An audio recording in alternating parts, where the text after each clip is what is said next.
ভালো হইতে চান না আপনারা, এত বেশি ভালো হওয়ার দরকার। হ্যাঁ, মামা চাচা খালু ধরে ধরে এভাবে পার করে দিয়েন। ও পার পেয়ে গেলে পরের বার আপনাকে পার করবে না। আপনারা ভুল করতেছেন।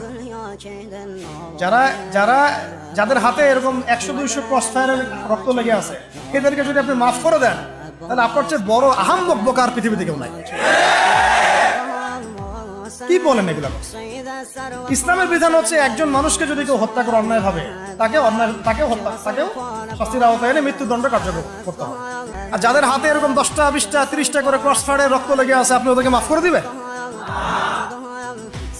এত বেশি ভালো হইতে ইসলাম শিখায়নি তো আমাদেরকে। খুব বেশি ভালো